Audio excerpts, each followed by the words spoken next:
Hey, thanks for inviting Best Self Magazine here today in your home in sunny California. Thanks for coming.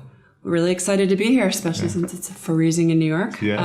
I want to make sure that I give you a proper introduction. Cool. So I'm just going to read something for a second, so just bear with me. Okay. Lewis Howes is a New York Times bestselling author and lifestyle entrepreneur. He is also the man behind the Mask of Masculinity, that is, how men can embrace vulnerability, create strong relationships, and live their fullest lives. Lewis is also a rags to riches success story, was once a professional football player whose podcast is one of the top 100 on iTunes, has been recognized by the White House as one of the top 100 entrepreneurs under 30, and has danced with Ellen DeGeneres on her show, just to name a few of his professional accolades. That said, while he is the master of not only setting goals but achieving those goals and making millions in the process, there have been times when his internal life didn't match that of the external.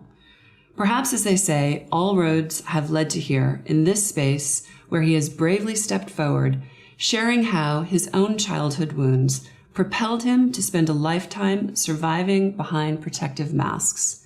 Today, he has peeled back the layers of his own masks and has a deep desire to show others how to do the same. So I have to tell you, I read this book literally from cover to cover, and it is like music to my best self, mama to a teenage boy ears.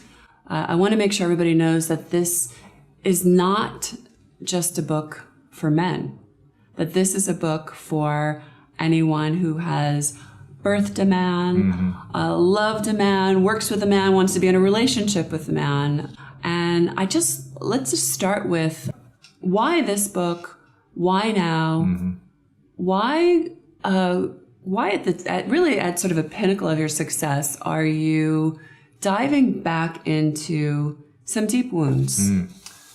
I felt like after my last book came out, my publisher, my agent was like, let's go do the entrepreneur book. Let's do a business book. You know, your audience wants this. And it just didn't feel right for me.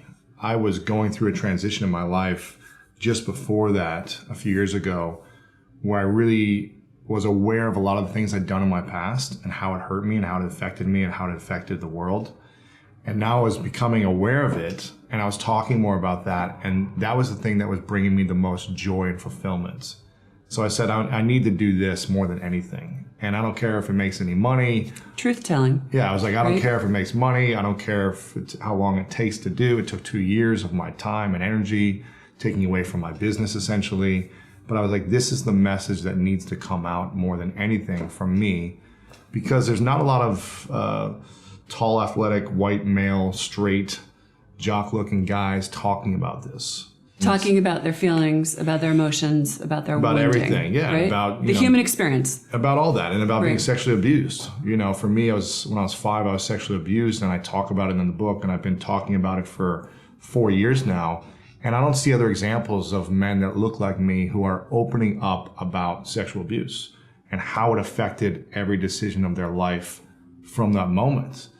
And 1 in 6 men have been sexually abused in their lifetime. Yet you never really hear about men talking about it. It's challenging enough for women to talk about it. 1 in 4 women have been sexually abused. It's probably more in some other type of form, but it's already challenging for women to open up and talk about it. But you see it more often, right? Especially in the Me Too movement, we're seeing it every hour in the news with someone else. But there's not really a lot of, former football jocks talking about their experience and how it affected them and how it still affects them. I felt like it was more of a duty of mine that if I didn't open up about this and start talking and having these conversations and researching it, that I would be doing the world a disservice and myself a disservice. And it became a mission. It just became a mission of how can I create a piece of work that can support men reading it, that can support women reading it who, have fathers that maybe were disconnected to them or who never showed them affection, to be able to understand why and how to mend those relationships with your partner, with your sons. Maybe if your sons are disconnected or don't look you in the eyes, why? Now here's an opportunity that you can communicate in a way that the man who's wearing masks can understand and can connect to and resonate with and have stronger relationships. And so for me, it's all, the key to success in living your best self is the relationships. And the key to successful relationships is vulnerability, is being able to see insides of someone else and to say, I can see you, I can understand, I accept you, I acknowledge you, and having that connection. And yet we've lost that art of acknowledgement and connection. And I think that's what's disconnecting so many men in the world from themselves and from other people. Okay, so that was a lot for me to unpack already. You said that was like a treasure trove. There's so much I want to dive into about what you just said. In the beginning of this book, you started about how you were on a book tour. Yeah. And like literally everybody was like looking at Lewis Howes. He's got it going on. He's on the New York Times bestseller list. Life is great. And you were walking around and feeling like crap. You were feeling like a fraud. And so there was something in that point that really sort of propelled you to sort of stop and take a deeper look, right? I realized at that point my whole life was to prove people wrong. I was in the special needs classes in elementary school. I was picked last on sports teams in 4th grade. I was made fun of a lot just for being like tall when everyone else was shorter when I was younger.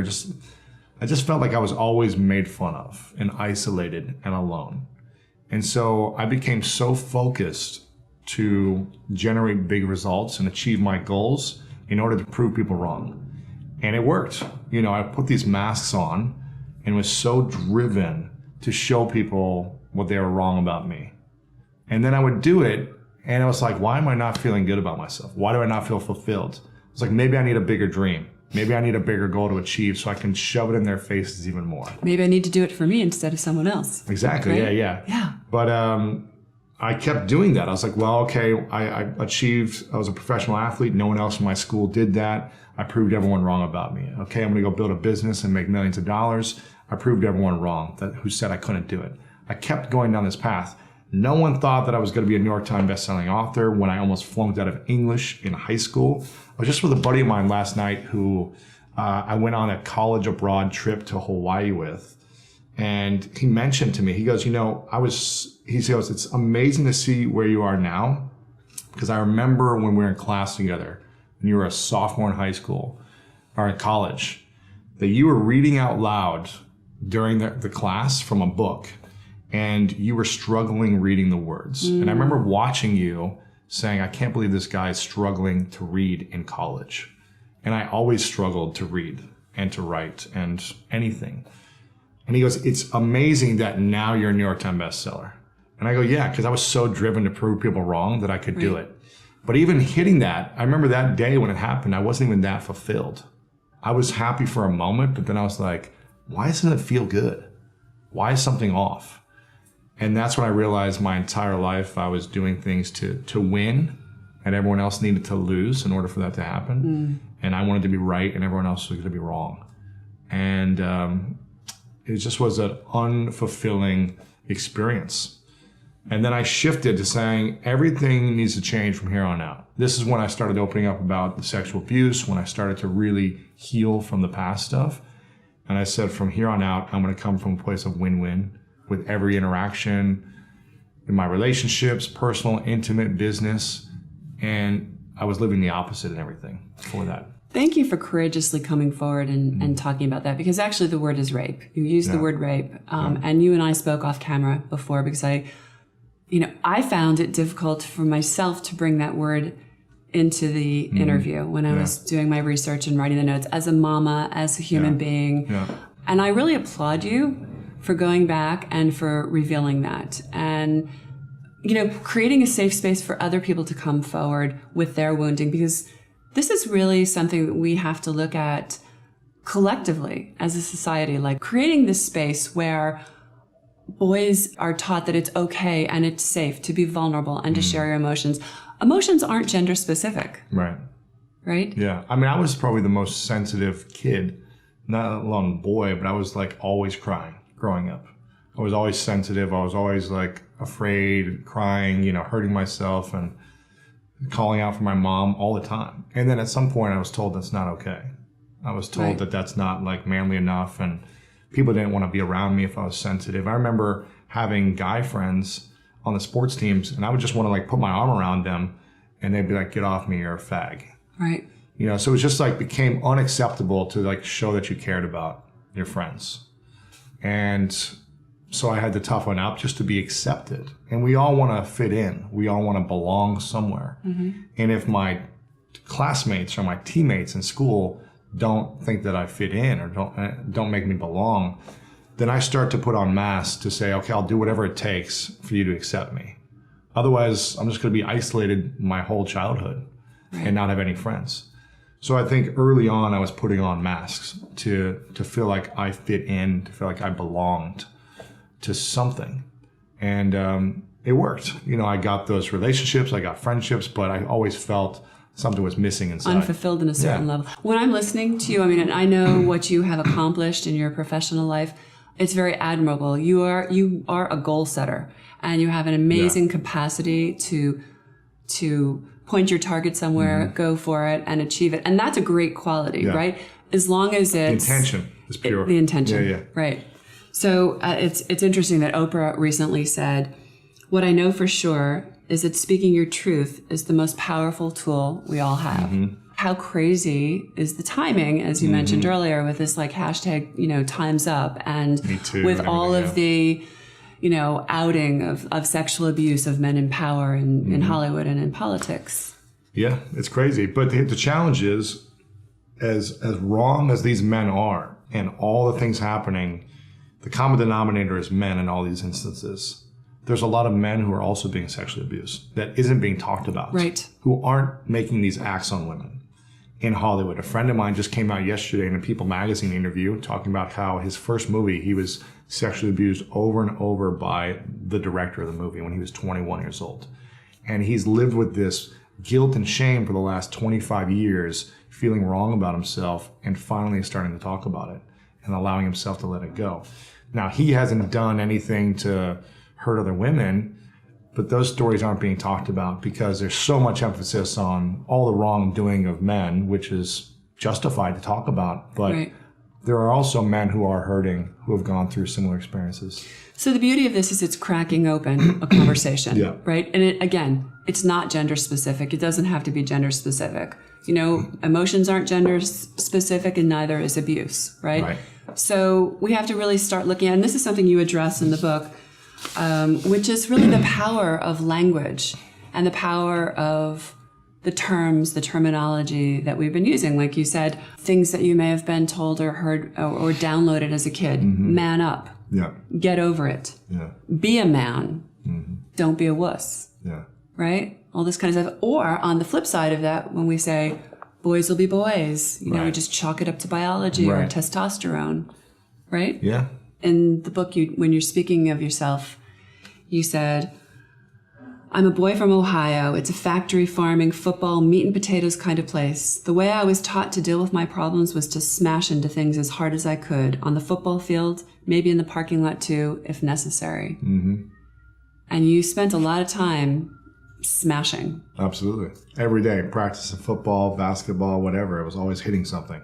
And that was an outlet for me to really express myself, because I wasn't allowed to be affectionate. I wasn't allowed to communicate in ways that were expressive. I wasn't allowed to look someone in the eyes and just have a conversation. So for me, it was like, okay, all the things that I want to say and do, now I can let it out on the football field because it's a safe space to do that.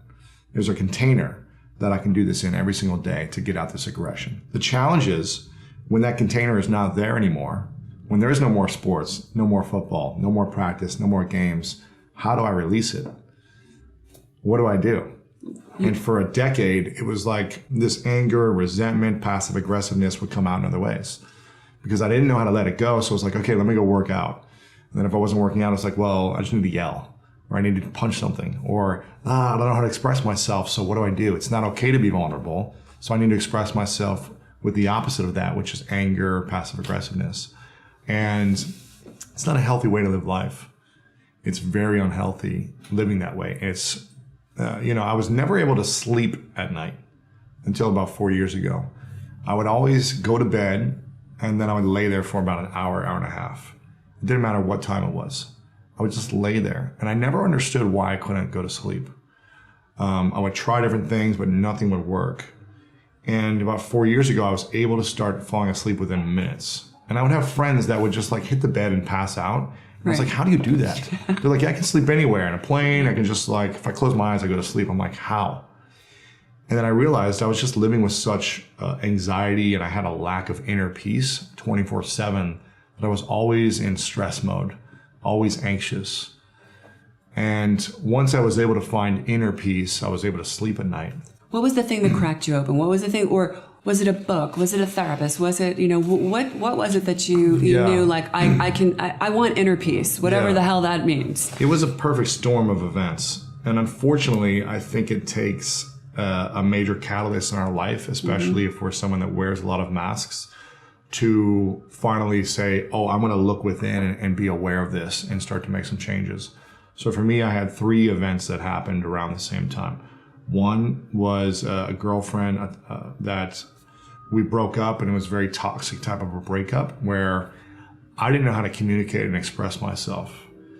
So I would take my anger and frustration out on the basketball court or in the gym. I wanted to take it out on her, but I didn't have the emotional courage to communicate how I was feeling. So I just people pleased. I would beat myself up. I was just like, I don't know what to do. And I would take my anger out elsewhere.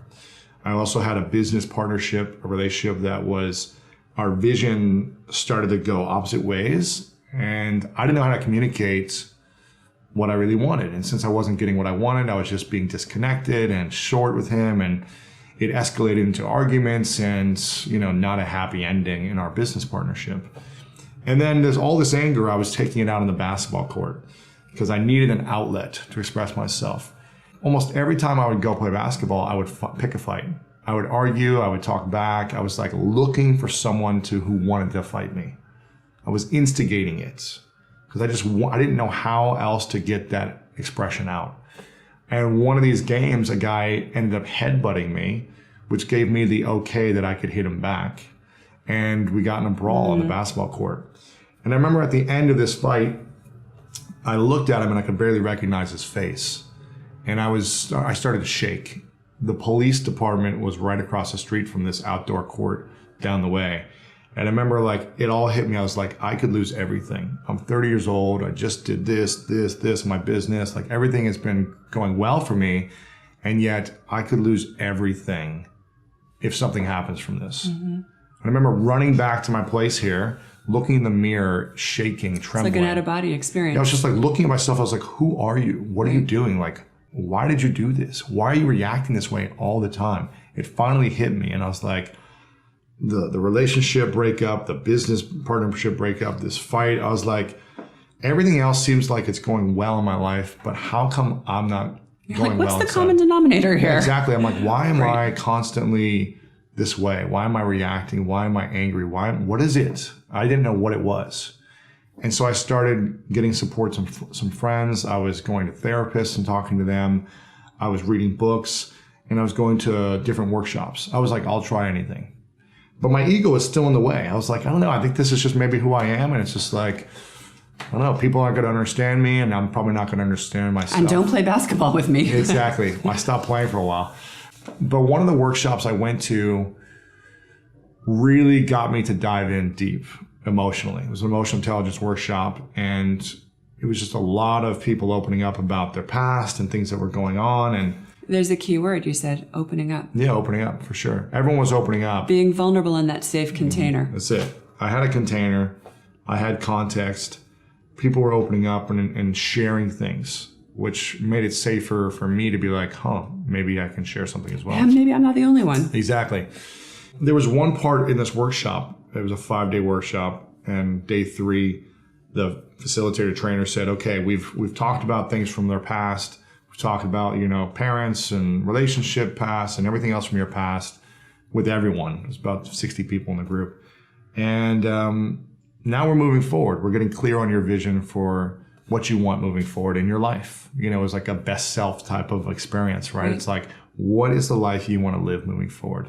It's hard to live that life unless we address things that have been holding us back. So if there's anything that you guys haven't shared that you need to share that you've been holding back, now is the time. or forever hold your peace type of a moment.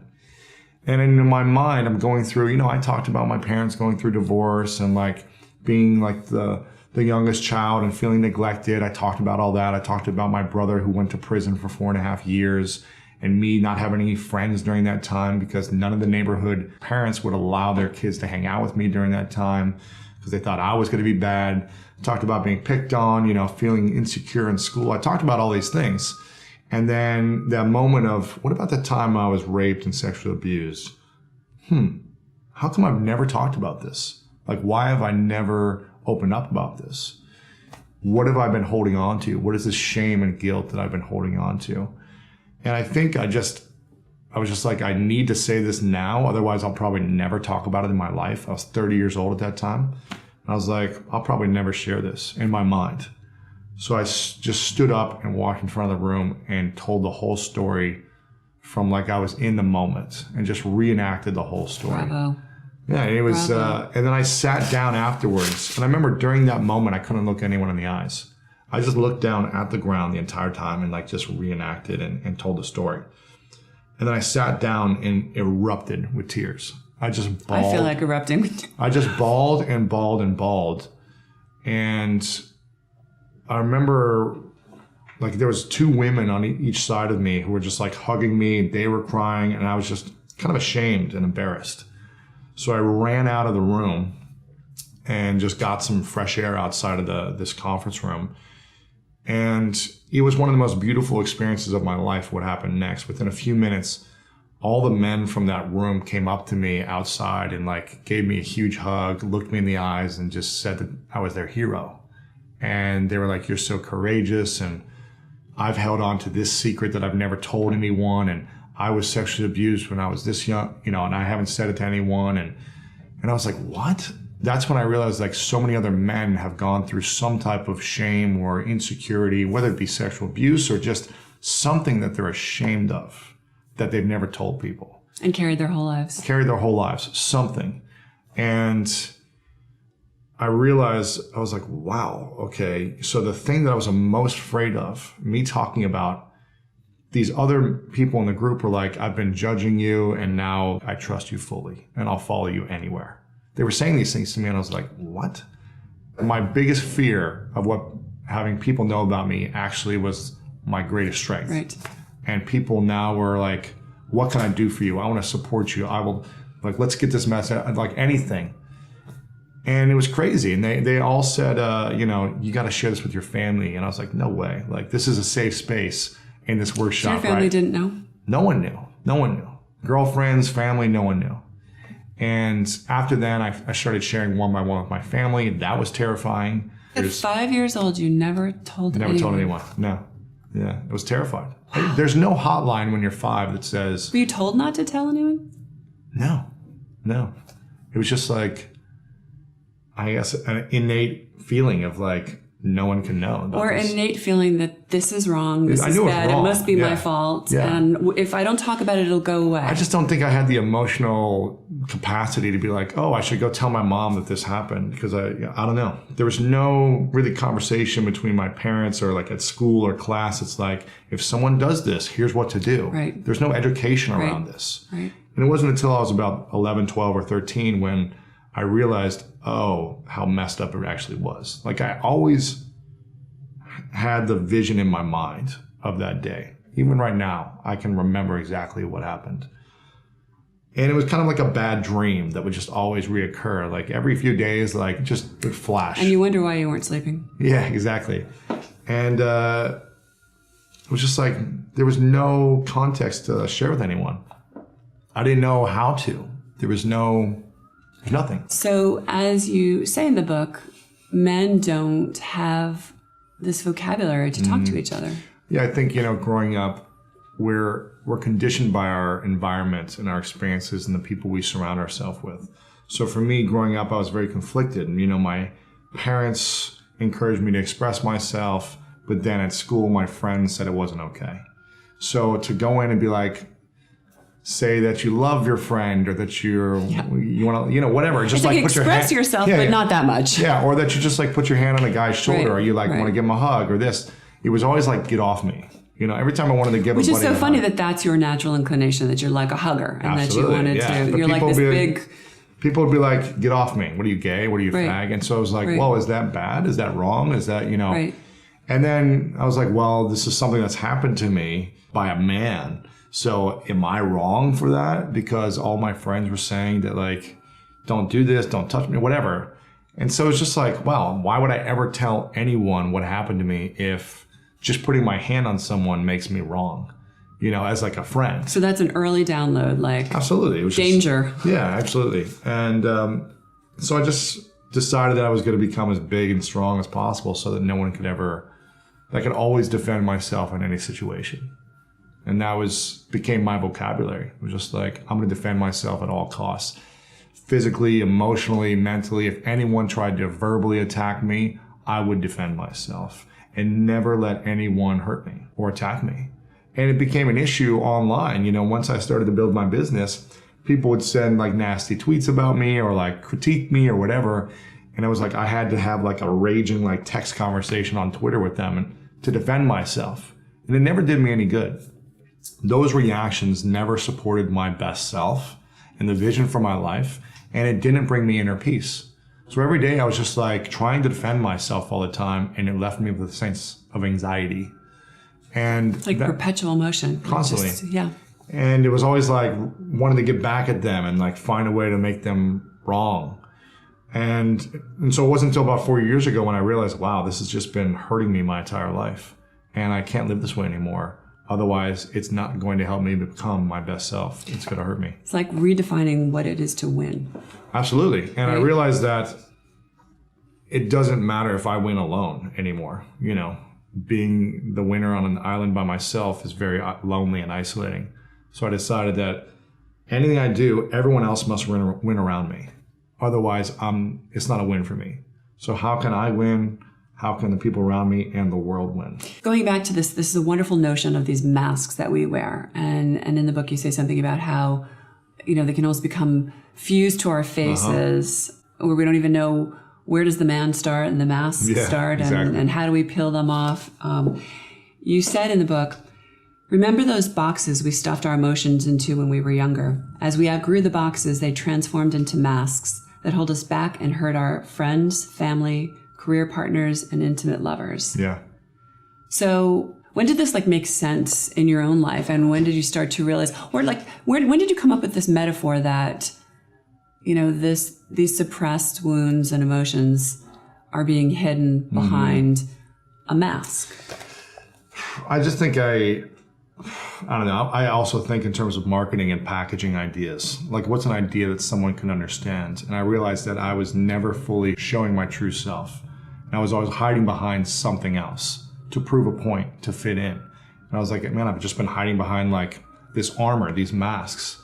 And I realized like, wow, throughout my whole life, I've worn these different types of masks, these portrayals of what I wanted people to accept me as in order to fit in. Early on, it was sports. I was wearing the athlete mask. That's what gave me self-worth. When I achieved results, when I won, when I got picked first, that gave me self-worth. So that athlete mask was my identity to bring more self-worth in my life. When that ended and I started building my business, I was like, I have no more identity. No one accepts me as an athlete anymore because I can't perform on the field. I got to get me a new mask. So I don't have any self-worth. Right. So what's the thing that's going to make me accepted in the next phase of my life? Lots of money. Let me put on the material mask and show people how much I can make and how successful I am in business. And my net worth became directly correlated to my self-worth. The more money I made, it was like feeding my self-worth. If anything went wrong in business, it was like an attack on my self-worth. One of the reasons our business partnership didn't work out is because like, if I felt like he was doing anything to hurt our business, it was like an attack on me and my self-worth. Everything was personal. Everything was personal.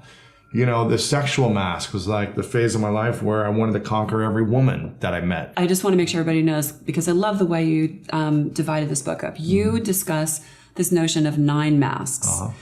The stoic mask, the athletic mask, the material mask, the sexual mask, the aggressive mask. You checked a few of those out. The joker mask, the invincible mask, the know-it-all mask, and the alpha mask.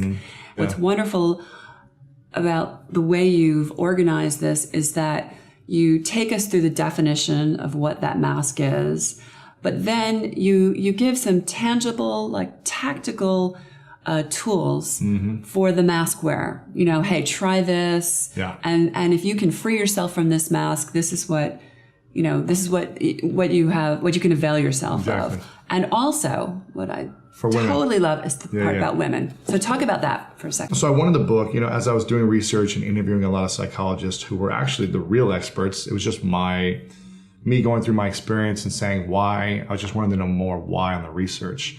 I realized that I wanted to give men more actionable steps on how they could, some simple things they could do to start taking off the mask to see what's available on the other side, based on what these psychologists were telling me.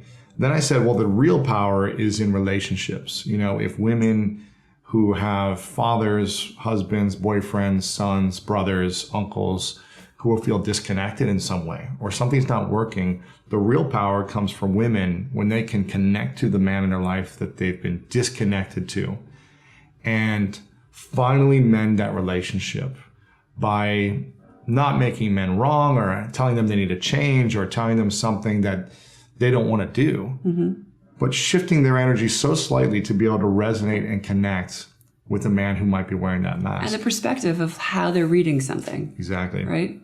Yeah, but just coming from a place of, if you can see that the man in your life is always coming from the Joker mask, right? If he's always making a joke and everything's got to be funny, he can never be serious for just a moment. In any vulnerable situation, he tells a joke. There's something beneath that.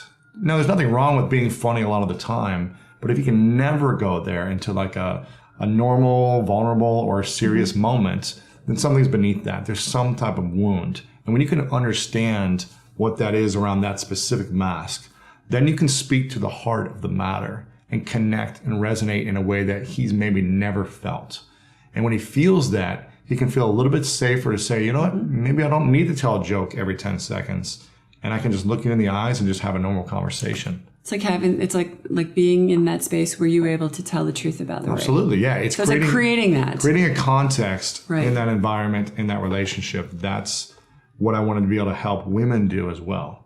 Just to give some practical things they could try.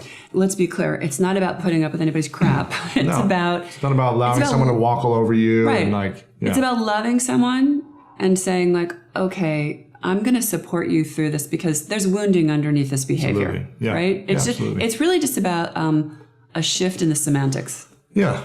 A shift in the conversation. So let's go back to, again, your masks. What? I mean, all of them. Okay, well, you know, I've worn them all, so, and I wear them all still at different stages, or different times of the day. But I'm much more aware of them when they happen, or you know, I'll recognize it through something with my team or my family or my girlfriend. I'll recognize it like, oh, okay, I'm wearing a mask right now. Or I'm just not being my authentic self. You know, I'm just doing that again. But you have the tools. But I'm so much more aware that I can shift out of it, or I can own up to it, or I can apologize and take responsibility for it and move forward. So it's a constant practice for me. You know, they say that people write about the things they need the most for themselves.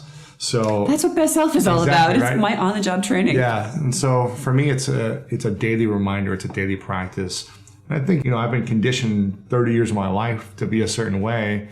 It takes some time to fully uncondition that and recondition to something else.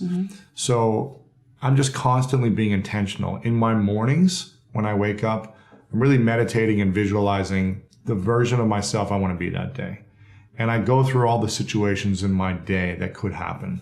If I'm driving to a meeting that day, if someone cuts me off, do I want to respond with anger and trying to go in front of that person and flip them off and scream at them like I used to do all the time? You've done that. Been there, done that. Right? Been there, done it many times. I almost got to the point where I almost got out of my car and got in a fight one time. I believe you. And I'm like, I go through all these situations. You know, if my team drops the ball, do I want to scream and yell, or do I want to come from compassion or love, or just a calm conversation? If someone cuts me off, if my girlfriend does something, if something triggers me in any part of my life, how do I want to respond? What would my best self respond as?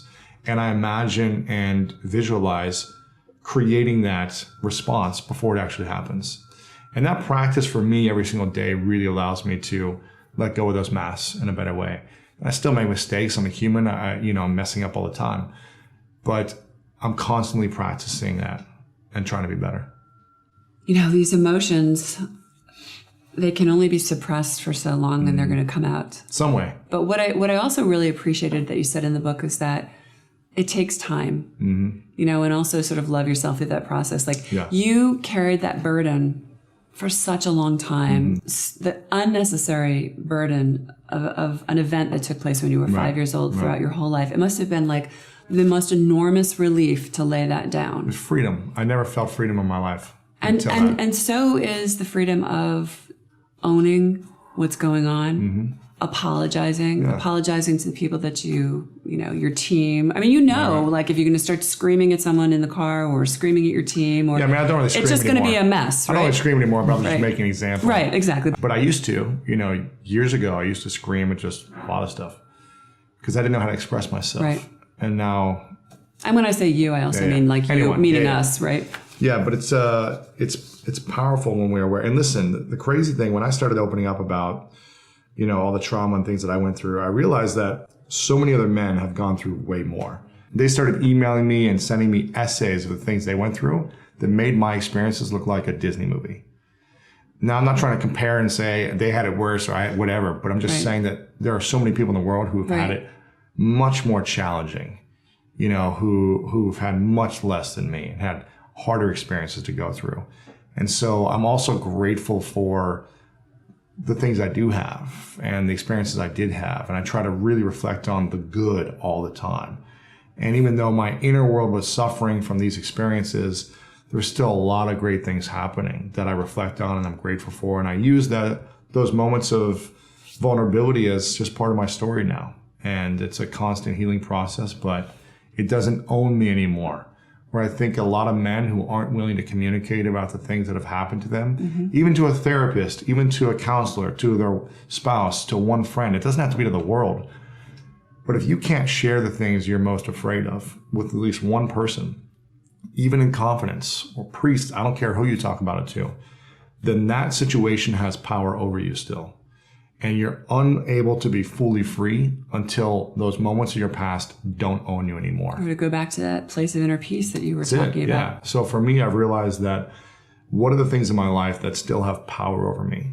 I need to talk about them. I need to address them. I need to be able to have a conversation like this without stuttering and quivering my lip and sweating and heart palpitating, knowing that I'm going to talk about sexual abuse. That used to be, when I first started talking about it, I was stuttering, I was scared, I was nervous still. Now I can talk about it calmly because that situation doesn't have power over me anymore. And I think that's what gives me a lot more inner peace. I'm not afraid of what someone thinks about me anymore because of them knowing this. And I mean, I it's not that I would say I believe that everything happens for a reason, but you and I were also speaking earlier about your career as a professional, playing professional football and then an injury and how that, changes the trajectory of something in your life. But, and I immediately, what came to me is that, because you weren't supposed to do that, you were supposed to be here in this moment, sharing that story and helping and, really shifting a conversation. Like, this is a paradigm shift. We are in a time and a place where people are getting real. Yeah. Right? We're getting real that we have to, we're entrepreneurs. We're creating different ways to enmesh like our business and our personal lives. And we want to live on a different level and want to create on a different level. Right. What is your definition now of a real man? A man who lives in service. Service to his dreams and service to the world. I think, the best thing you can do is love yourself fully and love your dreams. Because without those dreams and the pursuit of those dreams, you're living a subpar life and you're doing a disservice to those around you by not living your fullest life. And in that pursuit of your dreams and that self-love, also, how can I give back and be of service to the most people around me? I think that's a real man. What would you say now to that little boy, that little 5-year-old, who went through all that, who bared that burden, who was teased, who didn't think he was smart because other people told him he wasn't. And what would you tell him now? I would tell him it's all going to work out, to be patient, and to be courageous, to, talk to your parents about what you're going through, to express yourself, and to not beat yourself up so much. I mean, every day I was beating myself up, that I wasn't good enough, that I wasn't smart enough. I was constantly beating myself up. I mean, all the time I would get in trouble in the principal's office, and I would just say, I wish I were dead to the principal. I would just say, I wish I were dead. I wish I wasn't here.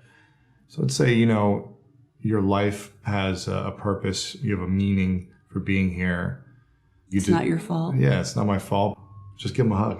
Give him a hug. I can't help but, be the mama here, listening to you and thinking about this and thinking about how, we all play a role in this and how we all have to check in on our biases and our conversation, our terminology and our words. And the world is shifting, but, imagine a place now where, little girls can be fierce and little boys can cry, and this can change in schools, and kids can meditate and, they can do EFT if they're stressed, emotional freedom technique if they're, tapping if they're stressed in school. I mean, what would you like to see now with children?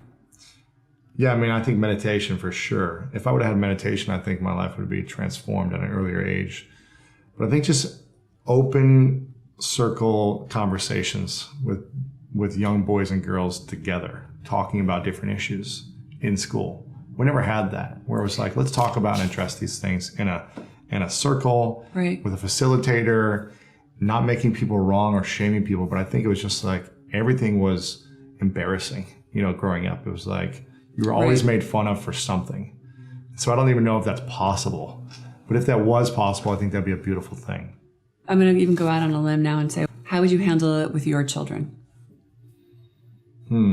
Every night I would have a conversation of just like empowering them, encouraging them to express themselves, or at least with me, tell me how you're feeling, tell me what's going on, and also being vulnerable and opening up to them, because I think you can't get people to open up unless you're willing to do it first. Right. So maybe I would be saying, this is what I've been going through today, and I've been having a challenge with this and this, or I was insecure about this. Point. And saying, is there anything that you felt today during class or with other friends that made you feel something similar or different? But I think I would need to set the example and not be like, I have all the answers, I figured it out, tell me what's going on, but more, here's what I'm going through. That is such a good point. I'm really glad that you said that, because the truth is that it's, at least when I was growing up, it's like our parents didn't really show those emotions to us. So that when we did witness something, it was frightening. It was like, oh, my mom's a human being. Right. Like she's got and that's scary. Yeah, it's right? like, oh. Exactly. I want to thank you again for, not only writing this book, and celebrating the voices of many, many men that share their stories in here. Men that have helped you, and also men that have just shared their own experiences, because this is how we shift the conversation, and this is how the unmasking begins. Right. So thank you for being on the forefront of that and being open-hearted enough to come forth with this story and to share it, because again, it's going to crack a big hole open and create a safe space for others to do the same. And that's how we shift the world, one unmasking at a time. That's it. Right? That's it. I appreciate it. Thank you. Yeah, thank you. Thank you. Appreciate it. Oh.